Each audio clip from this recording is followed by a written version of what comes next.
And now, weighing in out of the blue corner, Josh the Punk Thompson. 100%. And on the other mic, he weighs in from the red corner, Big Sean McCarthy. All right, everyone, it is another edition of the Weighing In podcast. We are coming in hot with all kinds of things to talk about in the world of MMA. We've got a Bellator. Thank God we've got a Bellator coming back. We have an Eagle FC. And I have my man, Josh the Punk Thompson, the man that has taught me a lesson, the man that taught me that no, hindsight is not 20/20, it's 50/50. What's up, baby? See, you can teach an old dog new tricks still. I'm telling you guys. I don't know if you're teaching me anything, but man, you coming up with new shit that no one's going to ever understand. It's all right. We're going to make a t-shirt out of that because it's so popular. That's awesome. I'm just sitting here drinking out of my mug, the king. Here he is. Yeah, oh, Jesus. Did you actually allow someone to put a crown on you? Oh, my God. Look at that. Look at that. You haven't looked like that for freaking years. The king of the gym, baby. The king of the gym. You need to put that thing down. That's embarrassing. Yeah, my dad bod's getting out of hand right now. I love this new design. Dave, did you come up with this? Hindsight is 50/50. Well, I wasn't sure if you reached out to somebody online and had them do it because I know how you don't like to do a lot of work. So that thing is awesome. I love your little pilot glass. You look like what are those minions? You look like a minion, dude. I like the little goggles. Yeah, dude. If we can get your eyes just to be one. Yeah, that would be fantastic. That's pretty dope. I have a challenge to our fan base. If we can get over 3,000 likes on this video, which would be a record for a non-pay-per-view show, we will make this a t-shirt for a week. For a week only, man. Yes, I'm going to get at least 6 or 7 of them. Hindsight is 50/50. I love it. You got to make it a limited edition. Yeah, it is limited. It will be a limited edition. We still didn't make that one that says 100. Was it 100%? I think it was 100%, right? All right. Anyways, John, I got a lot of hate, man, from last week. Why would you get hate? I got a lot of hate. Look, guys, that haterade, dude. John, am I right though? Look, am I right? Look, people, we've talked about this off. We talked about this off camera. 50%. Let's even say it. Let's just say it was lower than 50%. 40% of the people in the comment section were like, "Yeah, Josh, you're right. The fight sucked. Well, both fights were not great, especially knowing what the potential of both fights could have been. Both fights were not great. And somehow people in the comments seem to bring in Bellator as if like I give a shit. Like it just simply, I got to the point. I'm like, I didn't even bring it up. I didn't even bring up Bellator. Bellator wasn't even in the conversation. Look, I cannot like a fight and still have respect for the fighters because here in this one-off, right? Like we've seen the Derek Lewis and the Ngannou fight. It was a shitty ass fight. Probably one of the worst fights, if not the worst fight in history. But you go back after that fight though, and you look at the fights that Francis had after that. Yep. Phenomenal fights. And I can say that. That's where you guys, there's no hate. There's no ill will. I got a lot of love for all these athletes. I got a lot of respect for them. That's for damn sure. But when the fighter doesn't fight to their potential, you have to say something. I mean, like, you don't have to, obviously you don't have to, but I'm not here to gas people up. I'm not here to like pat you on the back and be your yes man. I'm not here for that. You guys come here for our knowledge in terms of breaking down fights. And what we saw and what I saw is not a performance from any of the fighters that could have that they should have lived up to. That's the thing. And I think also too, after reading some of Brandon Moreno's comments, he's happy and content with the fact that he still thinks he won, which it was a close fight. We didn't say anything about that. He could have done more. I think that's exactly what I was trying to say. The calf kick definitely had an effect. He should have pulled the trigger when he did land the shots and combinations, create an angle and throw again. I had a lot of people that agree with me, but you get the people on there that don't agree with you, and all of a sudden it turns into your Bellator bias. I never even brought up Bellator. I can dislike a fight, you guys, and not have anything to do with Bellator. You guys have to learn that real quick. In terms of the heavyweight fight, everyone came at me like, oh, well, he had torn ACLs and MCLs and all that stuff. Look, you guys. Well, if some of you guys listened to us last week when we were talking about the UFC and the main event and the heavyweights and everything getting going, you guys could have taken our advice, won a little extra money. We had the right winner and how the fight was going to get done. But go to mybookie.ag, use that promo code weighing in, where most people made some money off of us from from our calls and the decisions in which we made for these main events. Now, there was some fights, obviously, we weren't always right on, but we did narrow it down to some good stuff for you guys to pick and choose, especially in the in-between and round bettings. So you guys go to mybookie.ag, use that promo code Wayne in. There's also a QR code right over there. You guys can use that one. And when you guys use that QR code, it takes you right to our page. You guys can do your initial deposit, which they will give you a little bit of extra spending cash with that QR code at mybookie.ag. Use that promo code Wayne in. We've got some Bellator fights coming up this weekend. You've got the NFL playoffs that are happening as well. Go ahead and there's plenty of sports to gamble on right now to try to make a little extra cash during these times. But make sure you guys use our promo code Wayne in at mybookie.ag. I heard I had a friend of mine say, "Hey man, on your podcast, I was looking at comments. I go, I don't look at those." And he says, a lot of people are upset you didn't talk about the knee injury of Ngannou. Why didn't you guys talk about it? I go, because it didn't matter as far as you didn't know it before, and it's only what you're going off of. I go, he performed like he would have if his knee was absolutely fine. Yeah, I agree. There was no difference. He may have kicked a little bit more.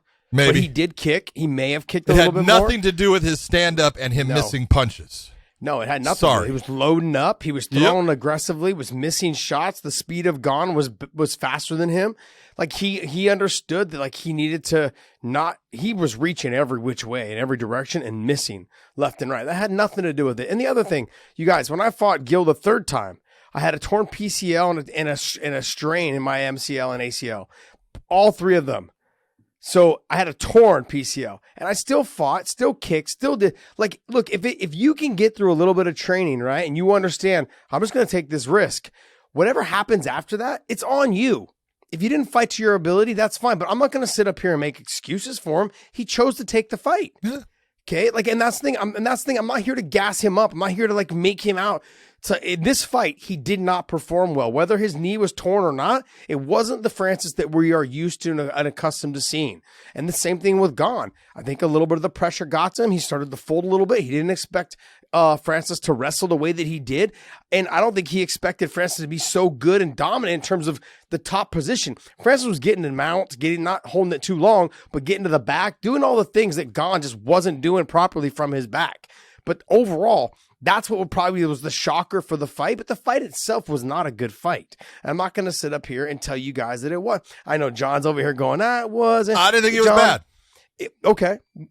I mean, we can agree to disagree on that. But this is the whole point of what you're bringing up, because I didn't think it was a bad fight. In fact, I thought it was fairly interesting, especially the fact that a guy like Francis Ngannou, who had one submission victory, I was the referee for that fight. All of a sudden, he's turned into a wrestler. He's turned into a grappler because that was his road to victory, and it was smart. And when you see a guy sit there and go away from what is his bread and butter to something that you don't expect, that's intriguing to me. And it shows some fight IQ. It shows a lot of things about, hey, this guy's willing to get out of his comfort zone and do the things necessary to get the win. So I did enjoy it, but this is the whole fact of, look, no matter what you say, I always say 50% of the people wanted Ngannou, 50% want Cyril Gane, and all the ones that wanted Cyril Gane hate you for what you say. Okay. Yeah. If you're a referee, they hate you because you made Cyril Gane lose. No, you didn't, but they're going to say you did. It's just, I don't worry about those things. If you like what I say, great. If you don't like what I say, great. It has nothing to do with the fact that I work for Bellator or you work for Bellator. Yeah. I don't talk about things in that fashion. I love fights, and when I talk about these fighters, I try to talk about them with the utmost in respect. Mm-hmm. But I try to be honest, and you can't make everybody happy when you're being honest. Yeah. Yeah, no, and that's the biggest thing is when you are telling the truth, you're going to piss people off. Sure, at times. And this has nothing to do with Bellator, and this has nothing to do with even the UFC. This has to do with the fight that happened and played out right in front of me. I agree with you on the fact that Francis showed a very high fight IQ. I give a lot of credit to his corner, Eric Nipsick, on making the adjustments and that he needed to make sure he got the win. Because like you said, and like we had said, that he was probably down 2-0 going into that third round, and he needed to make something happen. And he made a lot of adjustments. And look, I don't need to see every fight as a knockout, but let's be honest. He was swinging and missing. He didn't look good, and you can blame it on his knee all you want, but his accuracy, his loading up, and his aggression, they weren't on point. He was missing everything. He didn't look good. He was really loading up to the point where everything looked sloppy. That's not the knee. That's just the fact that that's what he was doing. He's having a hard time finding him. Yeah, which is what makes Cyril Gane who he is, because he is outstanding at controlling the distance. He is outstanding at controlling the distance. In this fight, though, Francis didn't do enough to where Cyril Gane could capitalize on stuff. And he is even though Ngannou is still he possesses the power that Gane had to respect him so much that he was throwing one shot and running, throwing one shot and running. In past fights, he would throw 2 and 3 shots and then move, 2 and 3 shots and then move. It's a difference in opponent. And I get that's the way that the fight game works. I understand. There's plenty of guys that I've fought. They were like, you had to respect their power because you understood one shot and it could be over. So if you go back and watch my last fight I ever had against Patricky, it was 1-2 shots and get the hell out of there because he possessed the power that he possesses. So there's fighters out there that you understand that's the way you got to fight him. And with Gane, it was a very similar fight. But the thing is, one shot and then waiting 30 seconds, 45 seconds, then throwing again. That's what my complaint was in overall in terms of the fight. Has nothing to do with anything else outside of the fact that all 4 fighters in the co-main and the main did not live up to the potential of the fight that they were involved in. Now, I gassed up whatever the kid's name was, Henry. That kid was absolutely phenomenal. Oh, Victor Henry. Just absolutely phenomenal. Yeah. What a great fight. And then even his great opponent, they just had a great fight back and forth, and Henry just was a notch ahead of him slightly. But those are the kind of fights that you want to be involved in, and I have no problem giving everybody credit for. But when it comes down to it, you cannot be somebody that has this platform that we have and sit here and go, every single time it was a great fight, because you're lying to people, and that's not going to happen. No, what we've got to do is we got to make sure that you stop reading comments. I can't stop, man. I'd like to know if we have weaknesses and flaws in our game and what we're doing. I want to read it and I even sometimes want to touch on it. But I just find it funny that everybody seems to go right back to, oh, it's because you work for Bellator. No. I don't have a hard time. I've done this. If you guys go back and listen to some of our shows, I've ridden some of our guys, especially a lot of our guys, where this is their opportunity to put on a big show when they get onto the bigger platform, or they make the main card and they lay a goose egg. I'm like, what the hell are you doing? And I'll ride those people too, because they listen to our show as well. The fighters listen to us. I get DMs from fighters all the time. You're absolutely right. I understand what you're saying. You were right. Like that makes me feel a lot better. Oh, we get those all the time from guys. I get them all the time. Man, I didn't like hearing what you said, but when I thought about it, you were right, and I'm going to make that change. Oh, okay. I don't say it because I want to be a dick. Yeah, I don't want to be a dick, man. It's the truth. I'm not trying to be. Look, I'll go back to Islam Mamedov when he fought Brent Primus. I thought Primus beat him because he was aggressive, had more attacks. But Mamedov is a teammate of mine, and so I've trained with him a lot. He's a great guy. Mm-hmm. But in that fight, I feel like he was defending the whole time. You guys go back and watch that fight. Brent Primus. No, don't, because it really wasn't that good. It wasn't a good fight. Because Mamedov just didn't do enough offense. He didn't do enough offense, and so he was defending submission after submission after submission. I thought Brent Primus won the fight. Now, in that being said, I didn't give a shit who won because I don't have any skin in the game. But then on top of it, both fighters could have done more to have a better performance. Brent Primus could have got his ass up off the ground and could have worked the striking because he was having success with striking. Mamedov could have done more ground and pound instead of just trying to control the top position and defending submissions. And so I rode both of those fighters aggressively on that next show that we had. And I said, because I know how good Mamedov is. He's phenomenal. I believe he hasn't lost in 10 years, over a decade. He hasn't lost. Was he 20-1? Yeah, he's something like that. He's 21. He's phenomenal. Like I said, I've trained with him. I understand how good he is and what he is capable of. And so I will say things like that. And Brent Primus, I've seen him fight numerous times against top level talent. And some nights he comes out and just doesn't do the job. He doesn't doesn't listen to his coaches, doesn't make the adjustments as the fight goes on. And I've said about him on this. I say it to his face also after that fight with Mamedov and also his fight with Chandler. I gave him the same thing. After he came up to me and said, what did you think? I said, these were your mistakes, and I'm not going to lie to you. I'm going to tell you exactly how it is. Maybe that's why they call me the punk, and I'm okay with it. But you know what? When it comes down to having a conversation with the fighter, this is the hurt business, and they need to hear the truth. And they need to understand that, and they do understand. That's the thing. They do understand that I'm not trying to hurt their feelings. I'm trying to tell them that, hey, if you did a little bit of this, you tweaked it a little bit this way, or just focused on this one thing, you probably would have got the win, or you would have taken less damage. And so that's all. Anyways, let's get into the rest of this card because I can go about this all day. All day. I love it. I am keeping you away from the comments, man. I don't know. I got to figure out how to do this from a distance. But no more comments for you. I leave that shit open all day. I just swipe up. Yeah, I love it. I'm too busy. All right. So let's talk. Actually, let's talk about this in order there, Dave. So Eagle FC is this week. There's a couple fighters on there we want to mention. We want to give a little love to the show. It's their first big show, and we want to make sure they get a little bit of love. It's their first show here, isn't it? Yeah, first show here. Sorry, in the States. Yeah. Okay, but this is gonna be a big deal. So Tyron Spong fighting Sergey Karatanov. This Spong coming off of the long layoff from the leg. Long? Yeah, long. Was it 4 years? 3 years? 4? Long. I mean, way long. He's only got two MMA fights, man. No, I understand that, but he broke his leg, so he hasn't really been. He had a nasty break like Anderson Silva style. Yep. And I don't know, when was the last time he fought? 2013.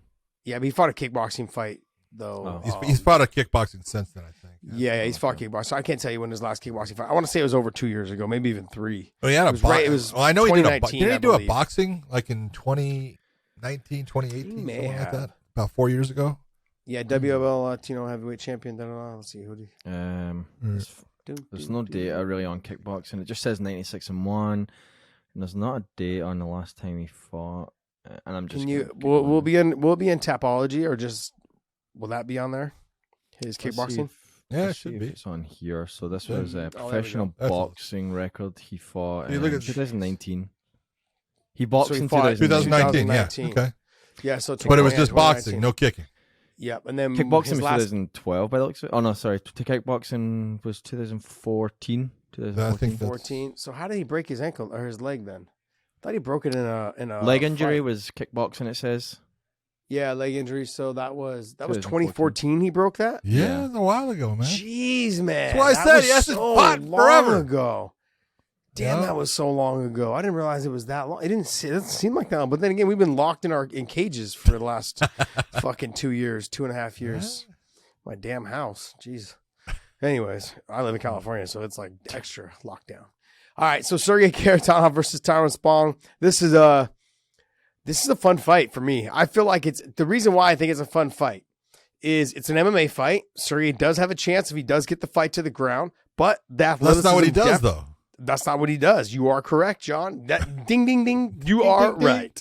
So, but if he does get to the top position, Spong may have a hard time getting up off of his back. Oh, he ain't getting up underneath from Karatanov. I don't think so either. The size of Karatanov, the speed of Karatanov, the size will be a positive. The speed will be a negative. Yeah. He is a lot slower than Tyron Spong. Yes, he is. And Spong puts his combinations together with power, and they come quick and aggressive. I don't know if Karatanov understands how good Tyron Spong is in terms of the speed, his mobility, all of those things. He's going to find out real quick. Well, if you're looking at style-wise, and this is pretty simple. You're right. The speed is the difference maker here, and it's what that's just horrible. But the speed is a big difference. But Karatanov, he fights more boxing style in MMA. He likes to close that range. He gets it down to where he's really basically throwing. He's got a beautiful uppercut. He's actually got a very heavy, stiff jab, but he's got to be able to hit Spong with it. And the speed-wise, I think Spong's going to be able to see a lot of what is coming his way and will be able to deflect a lot of it and stuff. But Karatanov does have some Sambo background. He does have some takedowns. He does have the ability. He's got really good wrist control when he grabs a hold of something because he's got big old mitts. Jesus, but he, this is one, he doesn't take damage the same. He can't take a shot the same way.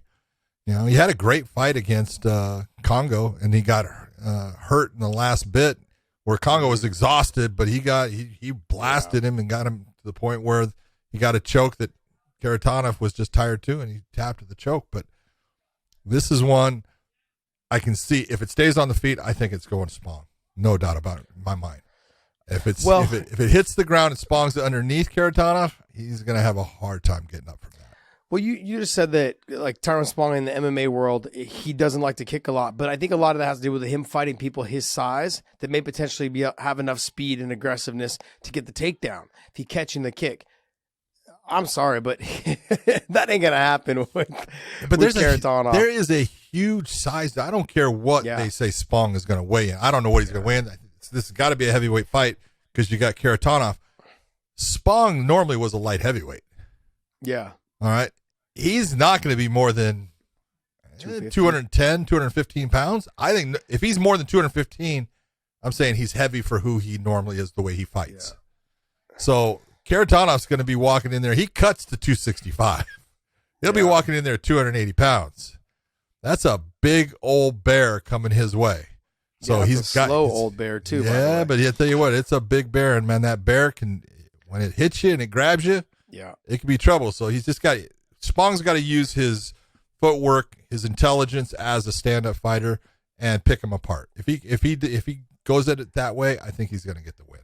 Yeah, he's got to keep his back off the fence. Oh, yes. Because we saw what Kharitonov did to Big Country and to other fighters. And once he presses you to the fence, he starts doing that dirty boxing, the knees and the clinch. He's so heavy.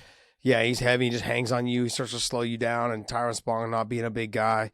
Obviously, the athleticism, I think, is going to go a lot to Tyrone Spong. Just stick and move. He's going to have to, you guys, he's going to have to fight him a very similar way to how Cyril Gane fought Ngannou. He's going to have to stick and move, but he's going to have to be a lot more active to make it an exciting fight. Okay, I want to make sure we're talking.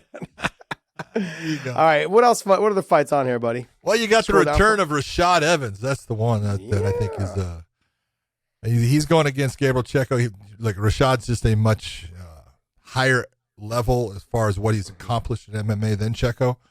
But which Rashad are we going to see? I do think that the time away for Rashad in this action, this moment, is a good thing.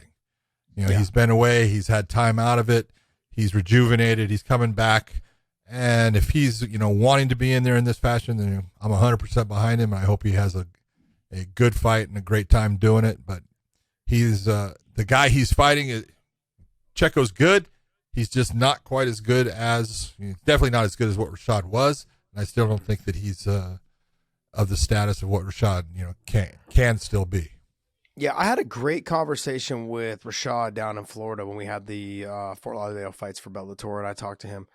He is in a much better place mentally, physically. I think everything about him right now is he's ready to make a little bit of a, hey, let's make a little bit of money. Let's make a little bit of noise. Let me get back, and just have some fun with this. Mentally, he's in, like I said, he's in a better place. And also, too, just everything in his life is in a better place. Yep.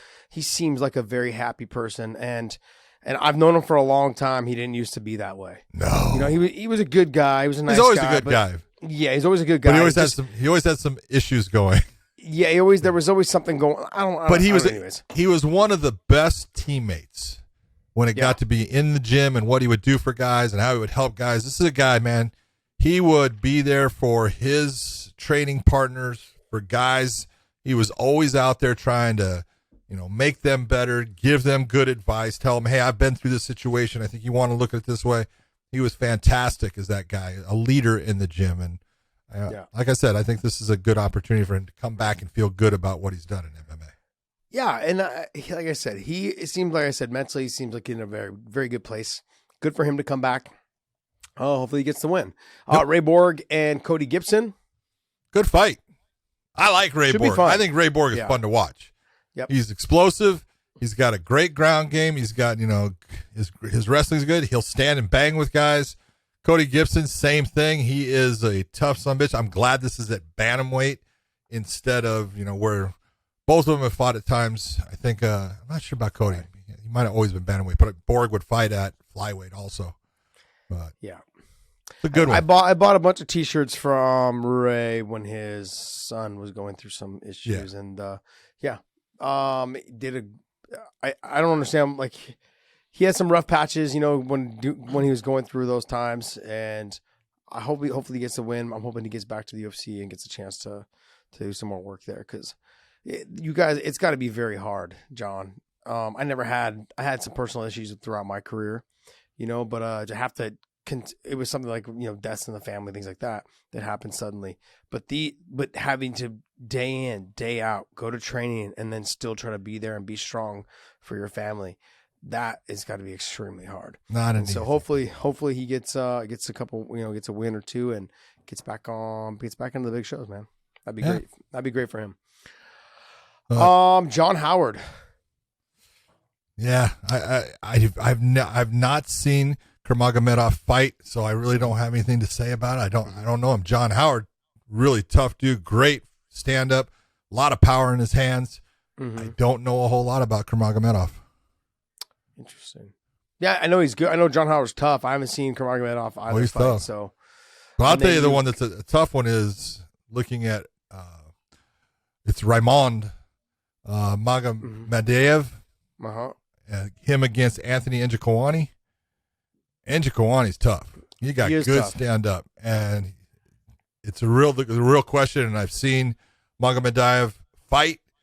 He's good. He's got good wrestling. Can he get Ngannou down? If you can get him down, he's going to win the fight. If he doesn't, Ngannou's going to end up eating him up in the stand up. That's the thing. Don't let the record fool you in this situation. Like here, everyone was really hyped over Andre Fiallo, who just fought Pereira, had a great fight. It was a back and forth, took the fight on short notice. When Ngannou knocked him out in, 19 seconds or something, maybe even longer. That was cheating. Oh, that was Chidi. Sorry, my bad. That was Anthony's brothers, brother. Though. Yeah, but they're very similar, John, in styles. Totally. Yeah, so, okay, yep. What other fights on here are impressed you or are interested in? Sean Asher against Jorgen De Castro. I like Jorgen De Castro. He's got power. He just comes out to throw big shots. And so Sean Asher's got to be very aware of that. Sean Asher's the guy that usually likes to take the fight a little bit deeper. This is a good heavyweight matchup. That was some good matchmaking. I like the fact that they got both of those guys. De Castro, I've seen him. He fights like really aggressive, right? He was in the UFC for a while. Yeah. Yeah, he's really aggressive. Did he knock out? Oh, he's had some big knockouts. He knocked out the New Zealand guy, right? Who did he knock out? Are you saying Ty? No, he knocked out Greg Hardy. Yeah. Did he knock out? No, Greg Hardy. Who did he knock out? I thought he knocked out. Oh, Tafa. He lost. Tafa. Yeah. He knocked out Tafa. That's who I was thinking of. I was like, Justin Tafa. Okay. Yeah. Which is not easy to do. No, I can't imagine. I never had power, so the only man that's ever missed weight heavyweight. Love the guy. Shit heavyweight, unbelievable. You can't blame him, man. He got screwed. And okay, so now the last one I'm going to talk about is obviously a good friend of mine, Sean Bunch. So Sean, good wrestler, the great, phenomenal wrestler, really explosive. He's getting a little older in age, but still super fast. Like, even when I was in my peak, I wouldn't be anywhere near as fast as that guy now. Like, he's so damn fast. And his double leg, the way he turns the corner, all of those things. He's a phenomenal wrestler. He's learned how to be a little bit more patient in the cage, too, and fight at a pace to control it. I don't know his opponent at all. I don't know if you do. Do you know him at all? No, I don't. Never seen him. Okay, so for Dobbs, Kasanov. Yeah. So, 6-2 versus 10-5. Bunch is 10-5. It's with Sean. It just depends on if Sean can go a full 15 minutes without having a brain fart. Boom! Because he can be that so is exactly dominant. It. And okay, guys, here, listen up. I'm talking shit about my friend right now. This is what's going on. Okay, look, Sean Bunch is probably one of the most technical and phenomenal wrestlers I've been around in my life. He's so explosive. He's so technical. He's someone that can do the move but can't really teach you to show it to you. So he's one of those guys. Like, he's just so good, just naturally gifted at a lot of things, but a very hard worker as well. The speed on his jab, his boxing's come a long way. He worked with Rosendo, and Rosendo is someone who also worked with DC and everyone else. But Ro is a really good boxing coach. Rosendo was actually the boxing coach, but he was also the first guy to ever beat the Filipino kid boxer. Pro boxer, kid, Manny Pacquiao. Nonito Donaire. Oh, Donaire. He was the very first guy Rosendo to beat Donaire. Yes. Yes. Really? Yep. That's exactly what my face looked like when he said that shit. I mean, Donaire's been fighting a long time, but Yeah, it was early in the career. wow. Yeah, yep. I didn't know Rosendo beat Donaire. Yeah, he can box, man. Oh, dude, he can box. I've seen him box. But Yeah, he can box. He's only about 4'3". Yeah. Well, I'm sorry, Donaire's Rosendo. not that big either, though. He's No, not no. that big. But he's a lot taller than Dude, than no, Rosendo. the best part is to watch Rosendo work with all of his guys and big guys. That's great. And he's doing mitts with his arms straight up Mhm. in the air. Yeah. These guys, He's you go, working the how- shoulders. How are your shoulders able to survive? Yeah, He we gotta doesn't. put that dude. Got to put that. He's got a great little boxing gym that he's got going on in Santa Rosa. So if anyone's listening to this that lives up by Santa Rosa, Yeah, he's a great. that he's a great Great guy. boxing coach. He's got a great group of young kids that he's building up. He's got jiu-jitsu there as well. He's got a good little program, man, up there. He's really taken off. I think he's got like over 100-something members. Yeah, phenomenal, man. He's a good person. He's a good person. Oh, yeah. I love to He was- give him a lot of shit because he he's was- a Raiders fan. He was big with Tyson Griffin when Tyson. Yes, he first was. coming up. Yep. Yes, he was. Yeah. Yep. So, yeah, Sean Bunch, I think the wrestling will probably, if Kasanov is a good wrestler, I think Sean's going to be able to nullify that wrestling right off the bat. And if it comes down to the speed on the feet, I'm going to give it to Sean Bunch. The jab, staying long, not making a brain fart to the point where he keeps his hands up. And look, natural reaction, I think, for wrestlers is to like duck their head. You saw the Ben Askren situation. Even when Sean Bunch fought Keith Lee, he dipped his head quite a bit every time Keith Lee left the canvas. He jumped knees, and Sean ate him. And it's like those are the positions where wrestlers have a tendency to dip their head when someone leaves their feet, thinking they can grab the legs. He's got to be very careful in this situation. So I wish him nothing but the best, but. That's it. Hey, it's a tough fight. All right, let's talk about Bellator. Let's jump right into the Bellator main event. You got Ryan Bader versus the interim champ is Valentin Moldavsky. Moldavsky is a Fedor protege, 11-1, and Ryan Bader's 28-7. I like how this Sherdog's got this new thing going on, like Dave was saying. They're listing the weight classes now. They're doing a little thing in the middle. Looked very nice. For the verse. It Yet looks, to it come. looks a lot better. Yet Sherdog, to you finally come. up in your game after 25 years. Jeez. Finally. Well, if you take a look at I say this is Ryan Bader versus Team Fedor 3 because he started off, he got the big win in the heavyweight World Grand Prix against Fedor himself, knocked him out in 30 seconds, landed a great shot and then finished it up, and then lost his light heavyweight title to Nemkov, and now he's going against the guy who is the interim champion. This is very similar to what we just had with Ngannou and Cyril Gane with the champion against the interim champion. And this is one, it's going to be interesting to see, how people look at this. But Ryan's coming off of a loss to Corey Anderson. Pretty quick loss as far as he got hurt. It was in Arizona. He's back in Arizona in front of his people and now going for that rubber match against Team Fedor. This is an interesting matchup because they both are what we call that smaller hybrid type of heavyweight, speed-wise and everything. But the one thing is Moldavsky has been, and this is why I always look and say, when you have been at that weight and you're comfortable with where you're at, Ryan's been moving up and down now. And I don't like that. I just don't think that that's the best, thing to do, but it's what he decided to do, and we're going to see if it has an effect in this fight. Yeah, he's coming off that loss to Corey Anderson, which was in Arizona, which was what, in November? Yeah, November I believe it was 16th. So now he's turning around, trying to put the weight back on properly to get ready for a heavyweight fight. Here we are coming up at He the end should of just January. say, I'm just going to be who I am as far as I'm not going to put any weight on. Yeah, he's going to have to put a little Be your bit, though. I natural. mean, he's going to naturally put some on. He'll naturally put some on, but how will his training be affected during that? It's going to take some time for his body to adjust, carry the amount of cardio that he's going to need to carry that extra weight. Yeah. So his body's going to have to build up to that. I don't think the 2 months was enough time. 2.5, 3 months was enough time.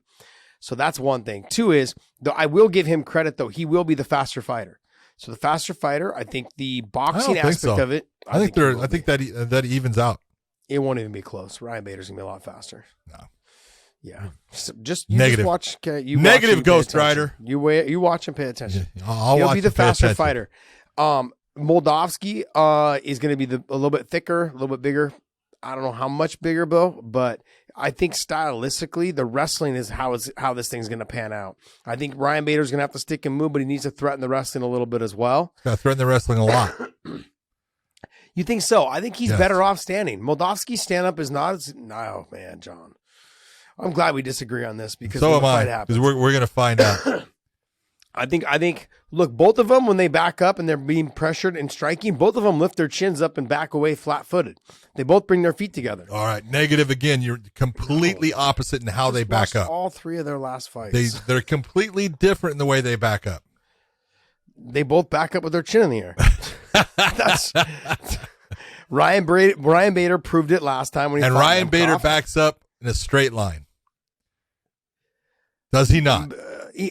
Sometimes, Yes, he does. Yes, majority of the time, yeah, I'll have to agree with you. Okay. Majority of the time he does, but he And does. He will Moldavsky sometimes circle normally out. does not back up in a straight line. He normally is circling out to one side or the other. Well, Moldavsky normally will just stand his ground and probably doesn't back up a whole lot, but when he does back up, he keeps his feet planted and just lifts his chin up in the air. So I don't know which one's better.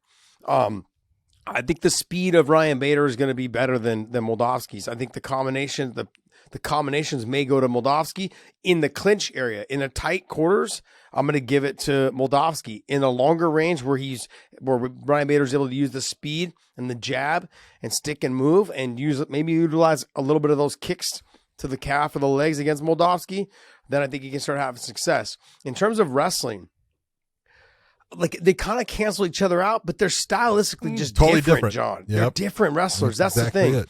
Against the fence, Moldavsky's going to win this exchange. Yes. I think out in the open, Bader wins the wrestling, especially with his blast double. Yep, exactly. Now, I don't know if he's going to be able to get him down, though. If you look at Moldavsky, you go back and you watch when Ryan Bader tried to take Nemkov down. He got in deep, but he couldn't finish. He ended up getting smashed, down. And then they got into a scramble, then Moldavsky, and then Nemkov ended up on bottom. Moldavsky, though, he's technically very sound. He seems like he's got very heavy hips because I watched his last couple of fights, and people are shooting on him, trying to get him down. He's just digging the underhooks, covering the head, smashing him up, lifting him up. He's doing whatever he There's not a whole wants. lot of guys that take Moldavsky down. Yeah, but Moldavsky on his back, I haven't seen either. So if we do see him on his back, how is that going to look? Well, I've seen him on his back, and it's in fact that was his one loss that I saw. So that was when he was fighting in Ryzen, and he ended up fighting a monster wrestler and stuff, and he did get taken down, and he kind of at a certain point accepted being on his back, and you go, you can't do that, man. Not as a heavyweight, especially. You cannot accept being on your back. But it's exactly what you're saying. I think they both have their strengths, and they both have an advantage somewhere in this fight. In my opinion, Ryan Bader needs to use that blast double that he's so good at setting up at times and get on top of him and make him work, just like he did when he fought Machida. You got to put that pressure on him. You got to make him carry your weight, because Ryan on the top position, he's got great ground and pound. He's got a very good job as far as he picks the leg up. He takes the posting hand away very well. He laces the arm behind the back really well. He does a lot of things that make you have to deal with something. And while you're getting out of that bad position, he's landing shots, and he's got heavy elbows and heavy hands, but he's got to get Moldavsky into those positions. Yeah, he does. He's got to get to the top position. If he's on top, he could be winning this fight. The other thing to take away, if you go back and watch the Nemkov fight, he had a hard time controlling Nemkov from the top position. He backed out, and it cost him the fight, basically. But in this situation, Moldavsky will not be as good off of his back in terms of attacking the submissions, in terms of the movement of the hips and being aggressive with his high guard, all of those things. You're not going to see that normally from any heavyweight, but you're not going to see it from Moldavsky versus seeing it from Nemkov. I do believe, and I said this on air, when he fought Nemkov, and when he fought after that in the light heavyweight tournament, I said, look, Ryan Bader is a heavyweight. He needs to fight at heavyweight. He's got the wrestling to be a good heavyweight fighter. He needs to stay there. He looks better there. Everything he does is better at heavyweight. He's not a 205-pounder anymore. The speed would slow down. Like, he had a hard time with Nemkov and his speed. He had a hard time with Corey Anderson's speed. He has a hard time with guys that are mobile, and he can't keep up with them anymore. That either match his speed or his go past it. Yeah, or past it. So I think him being at heavyweight is definitely a place that he needs to stay. He can't afford to go back and down, and can't afford to try to make another run down there. He's got to just stay at heavyweight until he's done fighting. Yeah, so I agree totally. All right, well, let's talk about the co-main event. Boom. Benson Henderson versus Islam Mamedov. Mamedov. This is going to be one of those fights. I honestly believe, look, Benson, he's hard to take down. He's not great off of his back, but he's good. But I've trained with Islam and I've fought Benson. He's gonna be held down, John. If this fight hits the ground, I don't think Benson's getting up off the back. He's gonna be held down. He's gonna get some work put on him. It depends on how active Islam is, but he needs to make an impression. He needs to make an impression to Scott Coker. He needs to make an impression to the fans.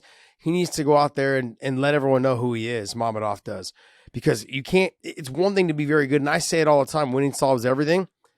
But that last fight against Primus and even all of his fights in the PFL, no one's talked about him. No one talks about his talent, his ability. And I know how good he is. He just needs to go out there and let it go.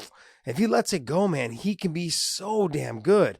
Yeah. It's just, he's got to let it go. And the perfect guy for him to do it again is Benson Henderson, because Benson will go everywhere on this. Benson likes to kick the body. I wouldn't suggest doing that to Mamedov. That's going to put you on your back.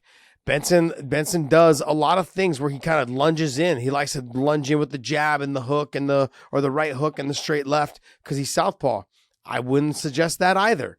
So he's going to have a hard time figuring out the game plan, and he's not taking Islam down. I mean, he may be able to trip him in some sort of exchange where he ends up on the ground, but in the scramble and the wrestling, I'd stay away from that.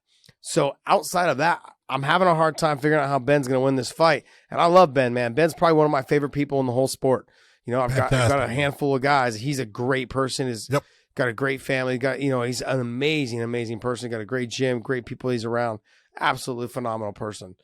So he's got his work cut out for him, man. He's 28-11. I mean, another loss. I mean, I don't know. I don't know what you would be thinking at his age. What is he, 37, 38? John? He's 38. But podcast, Dave, 38, I believe, No, he's right? 38, yeah. Yeah. Yep. 38 years old. I look at it with Benson as first off, he needs this win badly. But I did see where he said he's been told that if he gets a win here against Mamedov, he gets a championship fight. No idea. So now he's already fought Patricky once. He didn't win that fight, but and Benson has had a hard run in Bellator. He's had some great fights, and he's had some fights where he got dominated. And he's had some fights that were close. He's had 2 championship fights. He did beat Patricio. He beat, But did he really? Well, he's got the win. That's all I got to say. He's got the win, yeah. Yes. It was a fact that Patricio broke his leg. Mm-hmm. So that's how Benson was losing that fight, if you really want to look at it as what was going on in it. But he's had a tough run, man. He's had, Michael Chandler beat him twice. The first one, when it was the championship fight, it was a good fight. And I had Benson winning. Benson was coming on at the end, and he definitely was putting it on Chandler in the 5th round. And it's that whole thing of Benson starting slow. Mm-hmm. He started real slow in that fight, lost the first couple rounds, and then was coming on. And look, if it had gone to a 6th round, I think he could have finished Chandler possibly in it, but it didn't happen. But he's got good wins against Miles Jury. But although it was a good win, it wasn't an exciting fight. It was boring. I called it. It was in Ireland. Okay, there you go. Yeah. What the fuck am I watching right now? But a lot of it was the defensive style of Miles and what was going on in his fight against Piccolotti. Let's be honest. He had a great round fight. And he had a round where he was dominated by Piccolotti. Yeah. In a lot of that. So a very close, tough fight. The fight that he came into, Bellator with was the Koreshkov fight. That was a fight. Both times that Benson has stepped up. Benson did step up from 155 pounds to 170 in the UFC, and he got wins. His 170-pound fights in Bellator, they haven't been close. Koreshkov was just a dismantling, and then he fought Jason Jackson, and Jason was just too long, too strong, too good at just keeping the distance and picking him apart. So he's been that. That guy who will fight anyone. You got to love him for that. His last fight against Primus, again, at certain times you said, you can't settle here. and he started to settle. But he's the one feeling it. So you're saying you can't settle here, but you're not feeling exactly what he is. So maybe it's like, I have to. I don't have a choice here. I can't get out of this. So this is almost, in my opinion, man, he's got to beat Mamedov. The question is, how does he do it? Yeah. And I do think the one thing that everyone has always talked about with Benson, but he's kind of gotten away from, almost a la a Jose Aldo, he used to have super heavy leg kicks. Yeah. And he's kind of gotten away from them. And I'd like to see him get back to lowering that thing, because he was one of the first guys with the calf kicks. And he needs to open up on Mamedov when he can, keeping that kick, as you say, low. He can't bring it up onto the thigh, and he cannot bring it up to the body the way he likes to, because Mamedov is outstanding at catching the kick and taking you to the ground off of it. And if Benson ends up on his back underneath Mamedov, it's not going to be a good night for him. No, and that's exactly where he's going to end up. And I think if he starts throwing those calf kicks, he's going to have to throw them quick and get them back. He tends to lunge in also, too, on his kicks.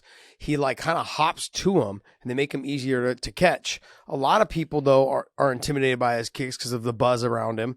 I know I was a little bit. I was like expecting it to be a little bit harder, but he's got Flintstone feet, and so it covers a large surface. I think a lot of it's from just he runs barefoot. He walks around a lot barefoot, just naturally walks around barefoot. He trains barefoot. He runs. He does his cardio for his fights barefoot. So you can just start to see he's got those Flintstone style feet. The impact, sure, it's like a thud sound, which those ones tend to hurt a little bit more. They do a little more damage to the leg. But I think the calf kicks come around. He was one of the first guys, like you said, to utilize them. But he needs to let it go more. But he's gotten away from it. Yep, he's turned more into a boxer, and he's good. He's talented all the way around. But when it comes to the new generation at 38 years old, is his chin still there? That's one thing. Can he take the shots that he's able to do? Look, John, at that age, that's when I started noticing a difference, like in the terms of what shots I could take and what shots I couldn't. It was like that 37, 38, 39. Yeah. You're like, damn, you just can't do it. Your body's not doing it. It's not you. You want it to do it, but it can't do it. And so I get nervous. I don't want to say I get nervous, but, because I know he's a good person. He's a really good person. But it's like you got to start questioning, like, if he loses this fight, like, it's getting close to the time of just to hang it up. You know what I mean? And whether he's takes care of his body or not, but if the head can't do it and the body can't do it, like, you got to move, you got to make those adjustments. Yeah. Henry Corrales, Aiden Lee, I'm telling you guys right now. That's the fight. Aiden Lee is a fucking savage. Okay? Did you see him in his last fight? Yes. God damn, he looked good. He looked really good. I mean, he got clipped in that fight, too. He got rocked a little bit. I went back and I was watching it. He got rocked a little bit. Twice he got rocked. But it was a great fight. He's got the speed. He's got the range. It's Dude, he's hard for 6 foot for 145 pounds. It's hard for somebody. It's hard for someone that is that type of length and reach and legs and all of those things, tall, long, and lanky, for them to throw the combination. And if they miss, then they're out of range. Like, not just out of range, but they've crushed too much space. Now they get body locked. They get taken down. So he's got to make sure. And I don't think Henry's going to take him down. He's not fighting a guy that does that. But Henry will shoot a takedown or two. He will. He'll shoot one, but most of the time Henry is looking to knock you out. And it's when Aiden crushes that space and makes a mistake that Henry can catch him, because Henry's got good power in his hands. Kind of pushes his right hand out a little too much at times. He's pushing it and stuff, forcing it. But this is a really good matchup. The only guys that have beaten Henry are all top notch. Take a look at the losses that Henry Corrales has. The only one that you can put in there and go, maybe that's not your top notch, would be Johnny Campbell, who I thought fought a fantastic fight. That was a dude that was just on that night. You talk about determined and will not take a loss in this fight. That was the cupcake, man, Johnny Campbell in that one. But you're talking, he's lost to Patricio, he lost to Daniel Strauss, he lost to Emmanuel Sanchez, but Darian Caldwell got him with wrestling and stuff, held him down a lot. But the guy can fight, man, and he can definitely come out and put one on you. He normally needs a guy like Aiden Lee, a guy that comes to fight. And when he gets a guy like Aiden Lee, almost like he had the Aaron Pico fight, man, if you're coming at Henry, it's going to be a war. It's going to be fun to watch. Yeah. Henry's gonna have a hard time though because he plots after people and just tries to throw his combinations. He'll try to throw them also too off the counter. The speed and the reach of Aiden Lee is going to make it very difficult for him to land the combination. Yeah. I think he will have to try and wrestle with the with the Parabchenko fight when he fought Parabchenko. He got a takedown on Parabchenko. I want to say twice. He got a takedown on him. And it was definitely made a difference in terms of him landing the cleaner shots on the feet as well, because Parabchenko then started trying to wrestle, which brought him into the range. Aiden Lee's not going to try to wrestle. He's going to try to be an anti-wrestler. He's going to use the reach, that push kick, the head kick. All of those things are going to be there. So Henry Corrales has got to make sure that he keeps his hands up tight, doesn't let them come down. And when he fought, who was the kid's name that fought over it was Shudo. What was his name that Henry Corrales? He knocked him out in the third. Hit on. You're talking about God, not Lee. I'm looking at the guy. He had a beard. Andy Main. Andy Main. Yeah. When he fought Andy Main, he was having a hard time with Andy in the beginning, but then as the fight went on, he was able to start touching him and hit him with that left hook. Or that was it? No, he did. He hit him with the left hook. And so when he hit him with the left hook, he was hitting him with it throughout but not fully clean. And then he was able to catch him. But he's also a southpaw. Aiden Lee's not a southpaw. So you're gonna see a little bit of a style difference. But I think where Henry was having a little bit of success was the straight shot to the body, then coming back up to the top, which is effective against southpaws as well. But on longer fighters, you dip, you throw to the body, and you come back up and come over the head, over the top of their combination, which I think is going to work because Aiden Lee also, because he is so tall, he has to punch downward, which leaves his chin in the air. So he's got to be cautious of that. The speed and the reach is going to be a factor, though. I want to see. Hopefully, Henry doesn't get frustrated, start chasing, and make a mistake. We're going to see. Sabah Homasi, who I love watching fight just because he comes to fight against Jaleel Willis. Mm-hmm. Very good matchup. Very good style-wise. Both guys like to stand and fight. Willis has probably got the better wrestling overall when you're taking a look at, because you just don't see Homasi wrestling that much, even though he did when he fought like Curtis Melander, took him down and dominated the fight. But Homasi comes to fight. He's had some great fights to watch in Bellator. Big knockouts. Either, he's that guy who's going to live by the sword, die by the sword. Mm-hmm. He's going to go for it. So it's a great fight to start the main card off with. Yeah, Jaleel Willis needs to wrestle. Yes. He just got to wrestle. But he likes to box. He likes to box, especially early in the fight. If Jaleel Willis starts wrestling in the first round and starts slowing down Homasi and takes away his power, I think that he's going to have a good night. If he doesn't get to wrestling early and start making Homasi work and use his shoulders and his arms, make his arms heavy, he's going to have a short night. It could be a short night for him. I think, Homasi just got the power and he comes in with the big combinations. He flurries.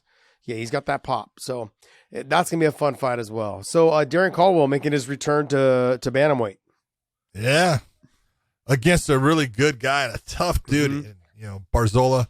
I love watching Barzola fight because he can fight everywhere. He's just that, and I hate to, I don't like saying typical when you're saying what he does, but we're talking about a guy who is just a junkyard dog as far as he just stays in the fight. He just keeps coming. You hit him with shots and he does not go away. And it's like, this is one of those guys, like I always say that your biggest nightmare is the guy that just won't quit. Well, Let me introduce you to a man named Enrique Barzola because he just doesn't quit. It should be a good fight. Darian's just got to make sure that he doesn't gas himself out. The weight cut, he's getting his weight down properly, and when he gets to the top position, he's got to do work. You can't just control somebody. It takes a ton of energy to hold someone down. I think for fighters, especially like I've trained with a lot of top level wrestlers, they feel like they need to squeeze you and hold you. When in reality, if you want someone to go back down, start punching them. They'll lay back to their back. As they're getting up, you start letting the punches go. They're either going to try to continue standing up and you drop back down on the legs and take them down, or they're going to go back down to the ground for you. So he needs to start learning how to mix that up. And I know he's been fighting for a long time, but he hasn't quite got that down, John. And it's that's either like squeeze and hold. His downfall, though. Yeah, it's been his downfall throughout his career. He needs to either learn to let the strikes go to make them move where he wants them to go. But with him, it's always just squeeze and hold to the point where he gets so tired that he's not able to do much offensively when he get back up to your feet. Can't even wrestle. Like he has a hard time getting takedowns even when he's tired. Sadawad versus Christopher Gonzalez. Gonzalez is a stud, man. There might be a little too much experience though for him fighting someone like Sadawad. Chris started to get very comfortable with his hands. I don't know if you want to get comfortable with your hands with Sayed Awad. Awad has got power in his right hand. He's got if you're gonna get the win against Awad, take him down. That's your road to victory. That's his weak suit when you're talking about the world of MMA. Not that he doesn't know what he's doing there, but you don't want to be in the stand-up with him. And so I just look at this, and this is one of those. We're going to see where Chris Gonzalez is, because Chris just had his first loss. He lost to Yamauchi, and in that it was, hey, I can stand with this guy. Didn't give him the respect that he deserved for what he can do in the stand-up. So let's see what he's learned from that. I always say a loss like that, usually you're going to come back a much better fighter. And let's see what Chris does, because this is the guy. If he, we're talking Chris was on the national team for Greco-Roman wrestling. This guy can wrestle. Use it. This is the guy to use it against. Yeah, if you go back and you watch this fight with Yamauchi, like, you got to be very careful trying to utilize your wrestling against him. Mm-hmm. I mean, he's a stud when it comes to jiu-jitsu, his technique in terms of his grappling, getting the position, forcing you to take him down in positions that he feels very comfortable in attacking the submissions at, which is insane. And then his stand-up is that very awkward style stand-up, almost like a Henderson Cejudo, karate style, Cheetah, where people don't feel comfortable, so they end up taking him down, going right into what he wants. And so Chris, it was kind of a rough fight for him in terms of he had to stand, because he knew if the takedown happened, he could potentially get submitted. So he was put in a shitty position. The next fight, Dalton Rossa versus Dwayne Johnson. It was supposed to be Romero Cotton. That fight fell through for some reasons I can't mention. But yeah, so Romero's out. Dwayne Johnson, not The Rock. No, it's The Rock. We can call him The Rock. He already said he goes. The last time I talked to him, he says, "Man," he goes, "I need a fight with Dwayne Johnson. We got to see who the real Rock is." Jeez, man. The real Rock would squash you dead. Squash you dead. Nikita Mikhailov is a that stud. Kid is good. 23 years of age. Yeah. That kid can fight. Yep. He is good everywhere. His last fight was against Brian Moore, and I love Brian Moore as a fighter. I talk him up all the time. He pieced Brian Moore up for 2 rounds. Brian kind of got back in the 3rd round, but Mikhailov basically kind of said, I'm just going to stay on the bottom, and I'm good here. You can't hurt me. But this kid's, you got to watch out for him. He is that good. And at 135 pounds, man, this is, when I was looking at, that Bantamweight World Grand Prix, and I was like, you go 16, because this was one of the guys that I was saying, you could put him in there, and he's going to surprise a lot of people. He is that good. He's coming in, this is another Team Fedor guy, and he's trouble. Tough. A young, talented young man, comes from a good, strong lineage, is Lucas Brennan. His dad, Chris Brennan, was a fighter for years. I was supposed to fight Chris a bunch of times in a bunch of different promotions and never came to fruition. But his son is panning out to be a really damn good fighter. He's got good wrestling. He's got good submissions, really aggressive. This is what he wants to do. I mean, I talked to his dad. His dad said, no, he's gung-ho. He's on this. This is what he wants. And I'm like, with your guidance and what you're doing, I think he's potential's there, man. See, and that's part of what I like, what I'm seeing. And it's so hard to watch it. Sometimes a dad with their son and the moves that they make. But you take a look into this is like what Antonio McKee did with AJ. We're going to slow roll this. We're not going to ask for a lot of money in the beginning, and we're just going to we're going to let them give us opponents that we believe that, we should be able to handle, we should be able to deal with. That's what Chris has done in his first 4 or 5 fights here now. And Chris has done a great job of bringing him along, giving him tougher opponents in each one, guys that are a little bit different, do things a little bit different. And Lucas has responded very well. He has done an outstanding job in the cage. A lot of variety to his submissions that he has pulled off. He's going against Ben Lugo, and Ben Lugo's a good fighter, man. This guy's good everywhere. He's good in the stand-up. He's got a very good wrestling game. His submission game is pretty sharp. It's not as good as Brennan's as far as overall, but this is a good matchup. Again, He keeps on stepping it up with his opponents. So it's going to be interesting to see how Lucas attacks Ben Lugo and where Lugo is able to get things on Brennan. Yep. Weber Almeida, who is a protege of the Machitas. Very powerful. He's very fast, very explosive. He could he could technically be a 55-pounder. He's thick. He started off at 35. He's a big guy though, John. Like he's thick, but he's got a lot of muscle. He loads up. Yeah, he does. He does get tired in fights. Johnny Soto was his last fight, where the first loss of his career, and it was because he got tired.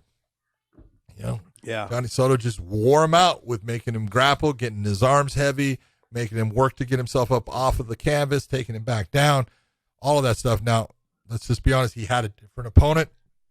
His opponent is coming in pretty last minute. It's Fabricio Franco. It's going to be what kind of shape is he in? It's a tough one because that's a quick entrance into this against a guy that's been training. Yep. And now we want to talk about the biggest star on the whole damn card, Big Tuna Ben Parrish. Tuna. Let's go, Big Tuna. Sullivan Cauley is a very talented, very talented fighter. Very athletic, very talented fighter. He's 2-0. He's fighting Ben Parrish, who's 5-1. Big Tuna can fight. Big Tuna can fight. I've said that. Yep. John talks about this all the time. I was like, this dude can't fight. Dude, he can fight. He can fight. He can fight. John, talk to me, man. Tell the world what they need to know about Big Tuna. Look, every time I watch this guy, this is Listen, Linda, honey, baby, listen. Linda, honey, baby. Listen. No papaus. I watched him and I go, damn, that dude's body is horrible. Because that's the first thing you look at is he's a guy that lost a lot of weight. And then you watched him fight. You go, but he can fight. He's tough. And then I watched him take guys to the ground. I watched his body position. I go, he can grapple. And then I watched him in the stand. Then I watched his one loss. He's doing well. And he breaks his leg, kicking, his opponent steps back and his leg goes out. And you go, he comes in and he fights Christian Edwards. He tells us, he says, I'm going to knock him out. I didn't believe him. 30 seconds later, he's looking at the camera saying, I told you so. It's like, the guy can fight. Now, he is fighting a guy. If you're looking at Sullivan Cauley, this is a guy looks the part. He's put together like a brick shithouse. He's got good wrestling. He's a good athlete. He's going to have to be very patient in this fight and take his time, because if he thinks he's going to run over Ben Parrish because he's got the better looking body, he's in trouble. See, that was my problem, John. I always had the better looking body. Yes, I was just running over. I was trying to run everybody over. Running everyone over. Never worked out my way. It didn't work out that way sometimes. This is a good way to start the night off. I really am looking forward to this fight. I'm so surprised it's the first fight of the night, just to be honest. I think they might change it. You never know. You but never know. I looked at it. I thought, man, you could put this up towards that prelim main, and it would be fun. Yeah, because it's going to be a fun fight. Sullivan Cauley is out of, living in Arizona. This is his hometown. Maybe they want to start it off with. Yeah, they want to get the fans there as soon as possible. Yeah. He's got a pretty big following in that area there. Yep. All right, well, that wraps up our fight card breakdowns for this weekend's fights. There's no UFC this weekend, is there? No UFC this weekend. No UFC this weekend. So they splashed onto the scene tired. with the pay-per-view. They got tired. They got so tired, Dana couldn't even hold up the belt and put it on the champion. Had to do it again. Francis. Man, that's some drama right there. All right, let's look at it. It's crazy. Dave, what news you got for us, buddy? So we're going to talk, get your reaction to this story that came out. There's two parts to it, so let me lay out the first part, talk about the second part, and then get you guys' reaction. So the first part is Ngannou said in an interview yesterday that the UFC sent him an email on his way to the Honda Center that they're going to be sued after having talks with Nakisa Badarian, who's Jake Paul's promoter. And the conversation was about boxing, apparently. So the UFC basically found this out, however they did, and they intend on initiating a lawsuit against Ngannou. And then just kind of like no, hold on. Okay. I don't want to go any farther than that, because I want to ask you this, Josh. What do you think of people. You don't want to ask Podcast Dave because I he don't might want to have ask a good Podcast answer. Dave. Okay, Podcast Dave, what do you Podcast think Dave. that you talk about a WWE move Yeah. about you're sending an email to a guy who's on his way to fight for your promotion, and you're sending him an email about getting sued? What does the timing seem correct here to you? You want him to lose, obviously. Yeah. Bill, add on top of everything else, right? It's just pressure. Yeah. On pressure. Does it not all stack up to we're doing everything we can? I used to say that, how many, I talked to you about it, how many times I used to tell guys when they go to Japan, they're fighting in pride, I said, don't eat the bento box, dude. Don't eat the sushi. Yeah. Okay. And I know that just sounds, but I just knew too many people that got sick from it because if you're The not fish feeling was well, a couple days old. if you're not feeling well, we don't care as long as our guy wins. And sometimes promotions do things that you look, you go, that's just not right. And I'm not, all promotions do it. I'm not just blaming the UFC, but if you're Bellator's had theirs. I'm not saying it was with Scott Coker, but when Bjorn Brebney, he did all kinds of bullshit. Okay, so that's just the way it is, man. Yeah. Okay, it comes down to who the leader is at times, but that's just, you don't do that. But these are the things that happen behind the scenes that you look and you go, wow, did you really have to try to get that low to try to get things the way you want? You wanted to try to take his mind and put it that far? Come on. Well, I mean, my next question is, they would probably just be suing the manager, whoever was reaching out to him. That's one. Well, The other thing is, he could be named on it, but it doesn't mean they're going to go after him. yeah, I don't know how you would go after Francis if someone reached out to him. And If he was in negotiations, yeah, you could and go I after don't him. even know if they would have gone that far, to be honest. Who's his manager? Isn't it Markel? Is that his manager? Yeah, it's from CAA. Yeah. So, I think his name is Markel. Something Markel, I think, or Markel something. Anyways, I think that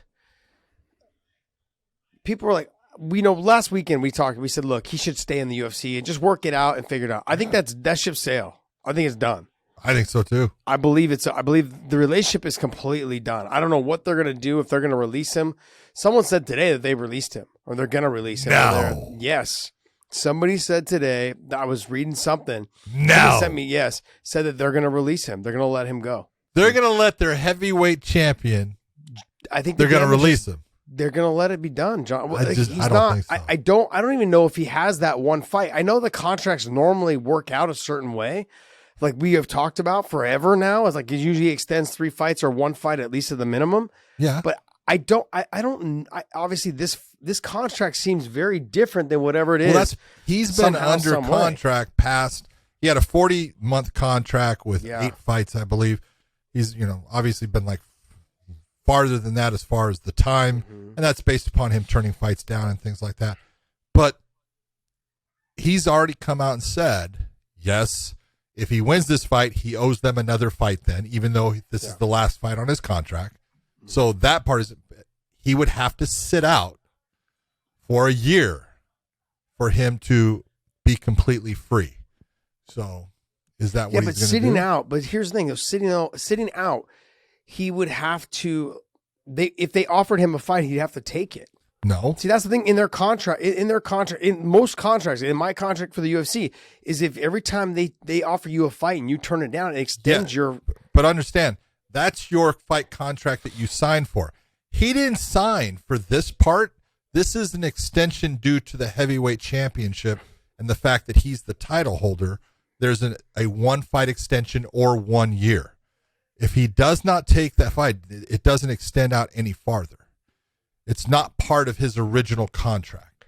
That's what's weird to me, though, is that they've always had that in their contract. Like in my contract, it said every time I fought for the title, if I defended my title or I fought for the title, it extended my contract 3 fights. So yes, mine was 3 fights.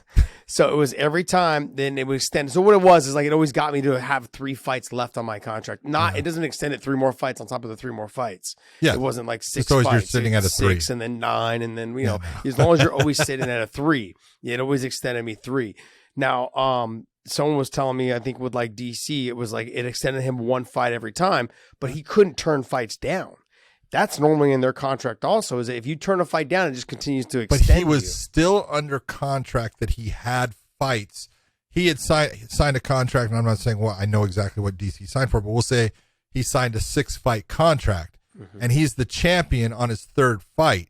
He still has 3 fights to go. So all of the language that's in the contract about turning a fight down, that will extend your contract, they can't extend it out any more than what it is.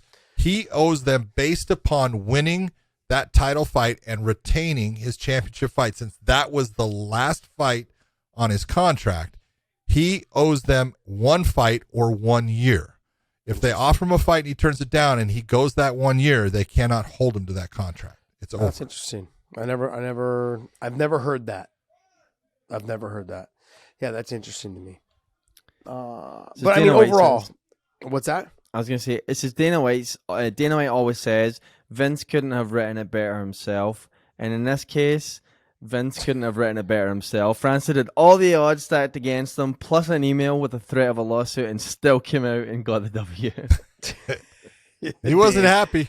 No. Yeah, obviously not. He put the belt around him. So he left. He left early. Didn't even go up in the cage, correct? I actually saw media people actually saying Dana needs to grow up. Oh, really? You know? Yeah, they won't be invited back, by the way. Exactly. Those guys. The whole thing. You know? Let me give you guys a history lesson. This is what happens. This is what the MMA media originally, the Sherdogs and all the other ones that were around before, they are all gone. They got spanked. They got shafted because 1 or 2 reporters wrote something negative. He's like, you know what? Screw you guys. You guys aren't welcome anymore to their. And then they started using mainstream media. It all worked out for Dana.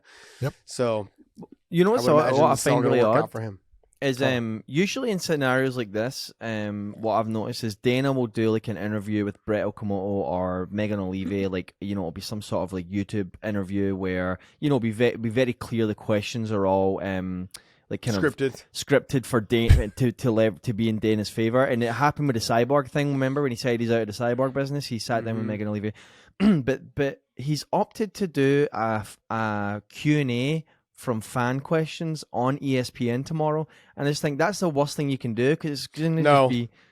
No, he'll pick out the fan questions that he's willing to answer. Yeah, that's the thing. Like they'll have the fan questions there. He'll go read through them, and then he'll pick them out.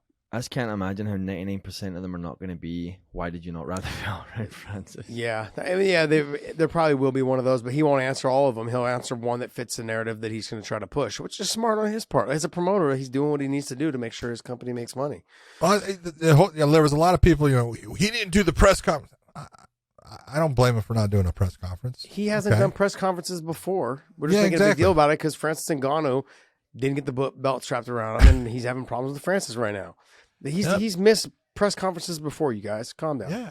I mean, that's not a big thing. But as far as lack of respect, he should have put the belt around Ngannou. Or put it over especially knowing his that he shoulder. was there. Especially knowing that he was Yes. Yeah. If he was not there, of course not. Yeah. But if he's there, that's part of his like responsibilities as the president. You're the guy. You know, Coker used to, you know, when he was Strikeforce, because he was the owner. He said, yep, I'm the owner and president, and I'm not the guy that puts a belt around someone. That's going to be on Corey Schaefer. Yeah. And Corey Schaefer, everyone thought that was Scott Coker. Everyone thought Corey Schaefer was Scott Coker. Scott loved that. He loved it.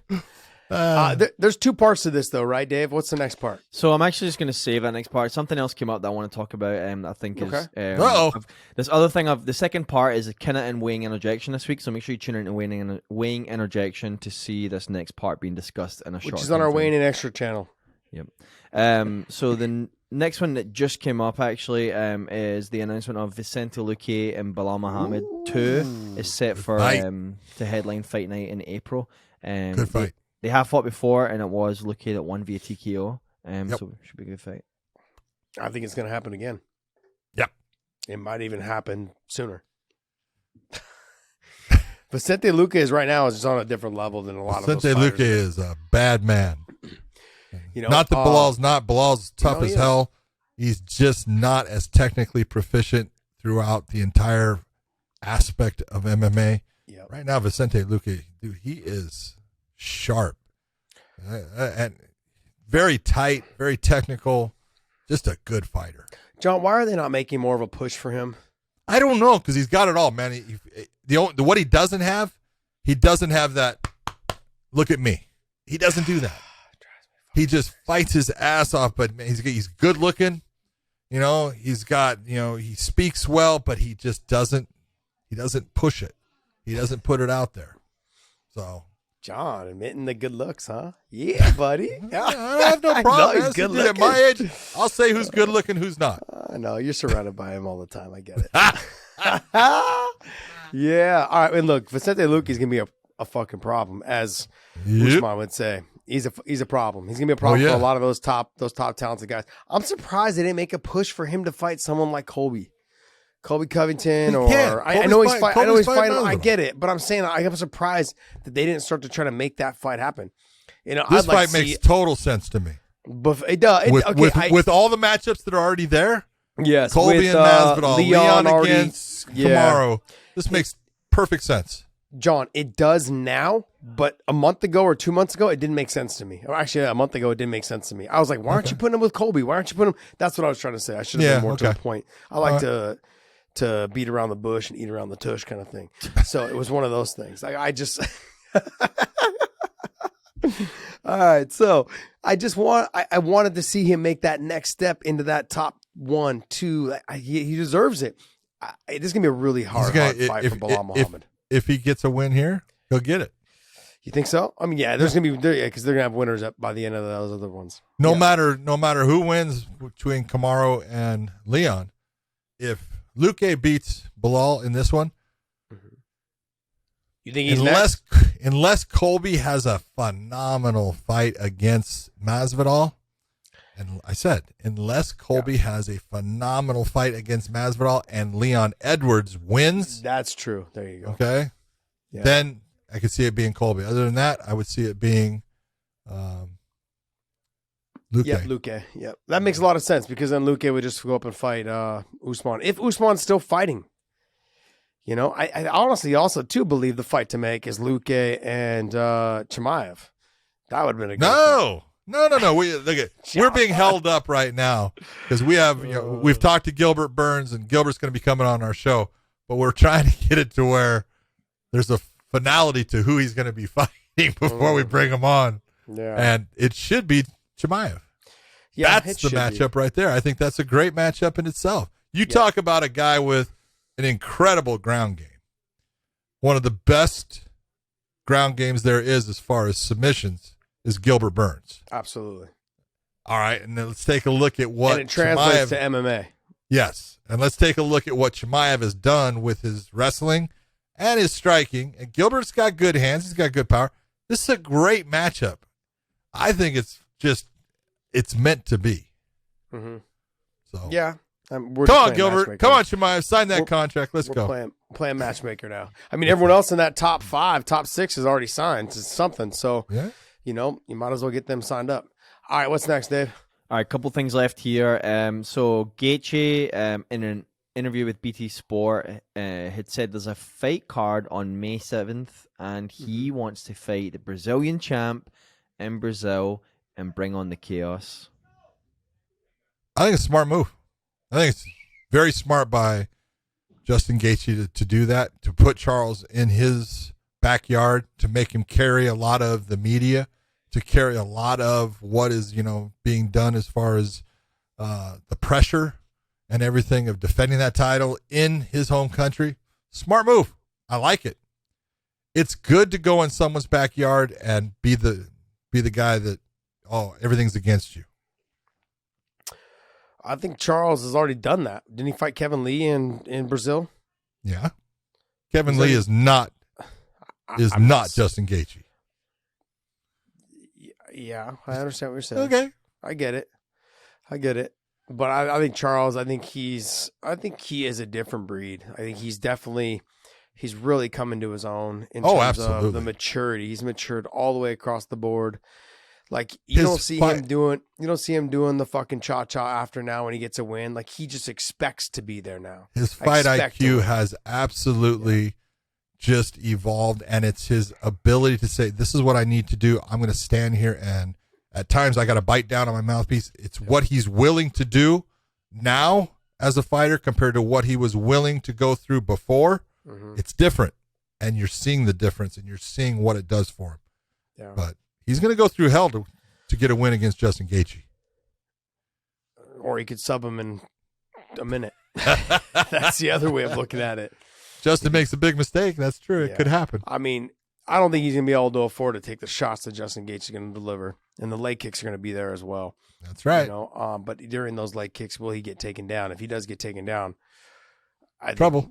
Yeah, it's a lot of trouble. So, but overall, it's going to be that's what makes these type of fights so good, is that one guy can win one way and the other guy can win the other, right. and then guess what? In the middle somewhere, it just makes for a really good fucking fight. That's it.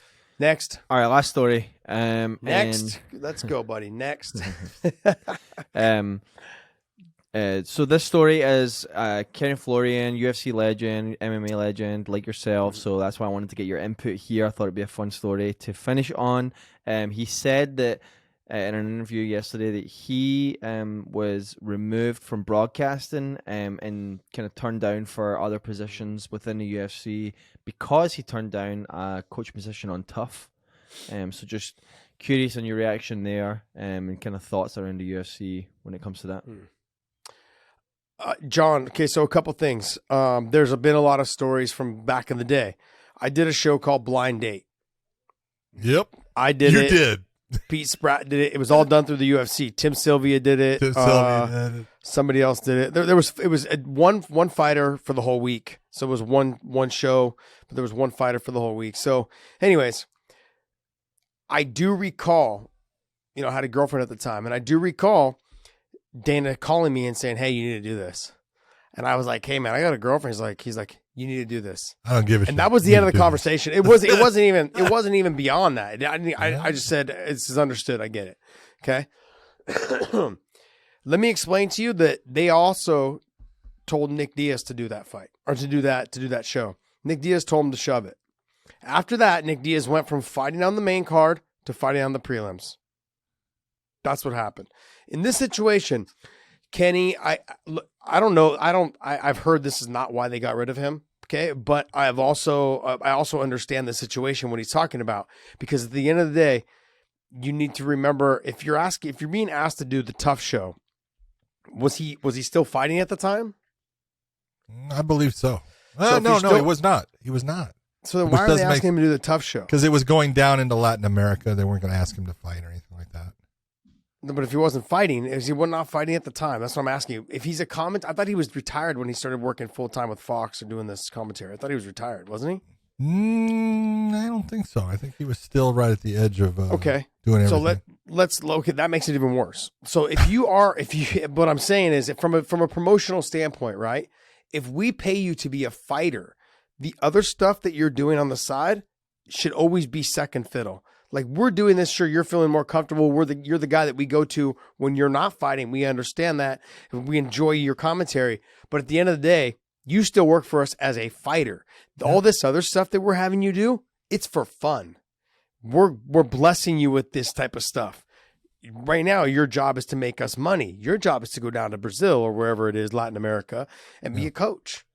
And if you don't want to make that happen, because when I saw the interview with Ariel, I saw a clip of it, and he says, well, because I was doing, I had a lot of other things going on. I was doing the commentary and being an analyst and this. They don't care. No. When they ask you to do this, that's what the job is. Your job is to go do that. And now you're putting that off to the side. Now, guess what? This goes away too. And I've heard from several fighters, hey, we want you to fight. Okay, you say no to this fight, you're not doing the commentary stuff either that brings you in some money. Nope.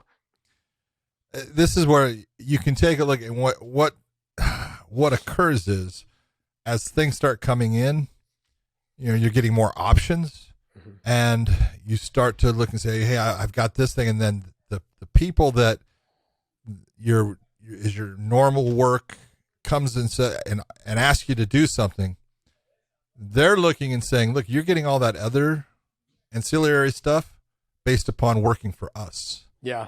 We're the ones that have put you in that position, and now you're going to turn us down. It doesn't look good. I've been in those positions. I understand them, and those are the ones that are rough because you look and you go, I don't want to do it, but I don't think I have a choice. Yeah. And so sometimes that's just the way, business works and stuff. Is this the reason that Kenny was taken off? I don't know. I'm not going to sit here and say I know on it because I don't. Like we've talked about, there was other things that occurred that, did not bode well for his on-air personality. As far as, let me get this straight. I love Kenny Florian. I think he's phenomenal. I think he's great at commentary. I think he understands the fight game very well. I think he's got a great personality. He's funny.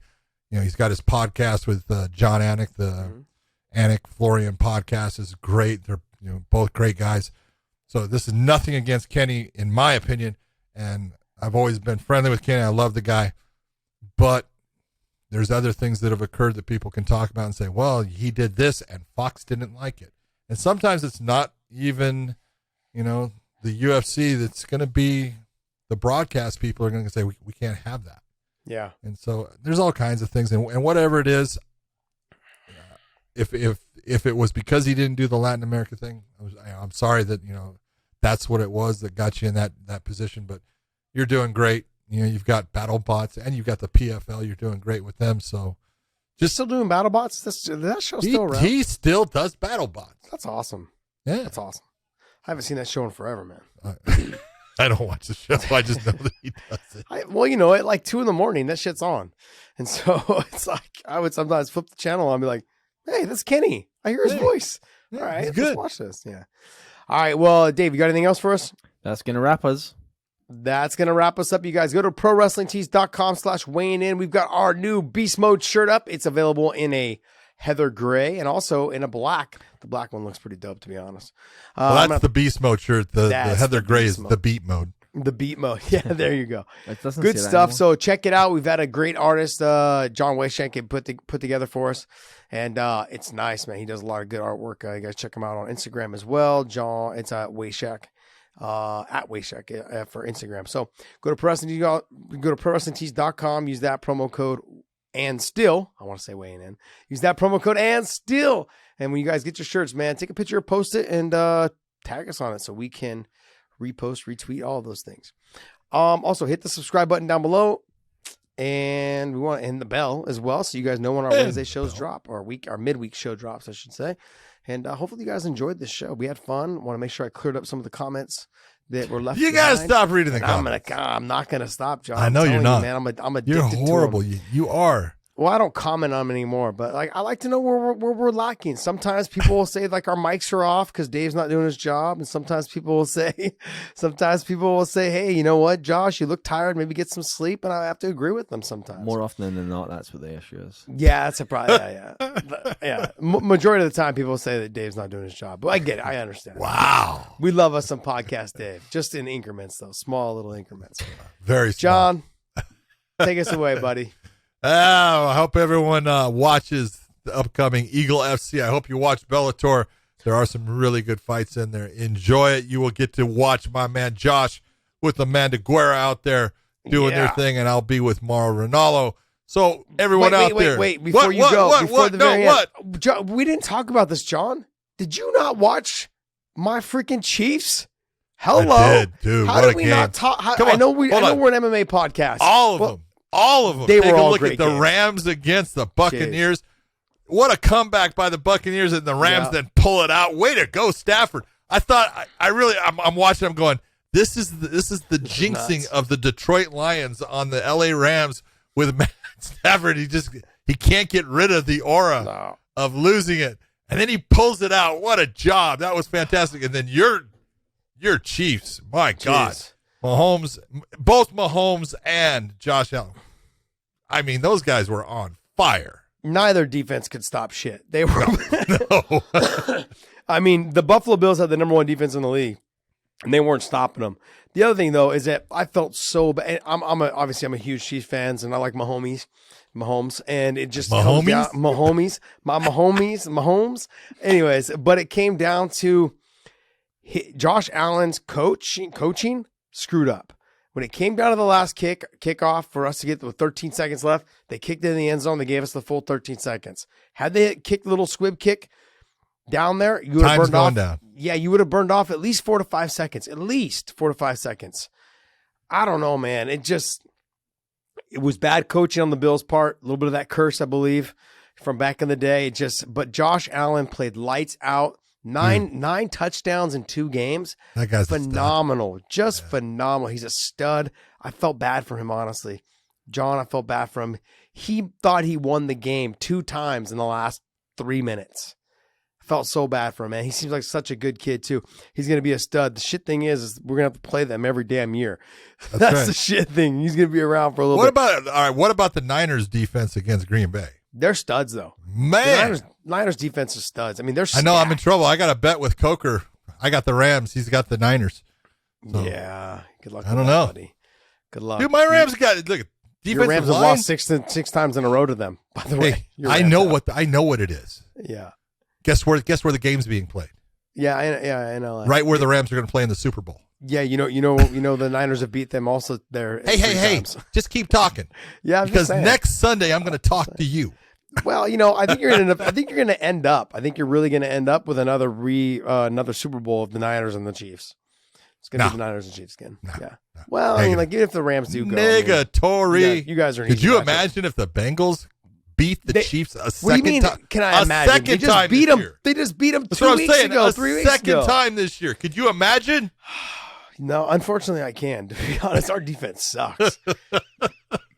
Our defense. It's always going to be a shootout with you guys. I like Spagnuolo as a person. I've met him a couple of times. Seems very nice. But as a coach, he's definitely turned the defense around from before when he wasn't there. But he's still still not that great. He's losing players, dude. He's losing players. Everything when is we about have our players. They still fuck up. He's losing players, and it doesn't make it easy. Drives me crazy. Right. To everyone out there, watch Bellator, watch Eagle SC, and definitely watch the NFL on Sunday. Let's go Chiefs. So we can go and watch this, and so out there. Have fun, be kind to people, and we will see you.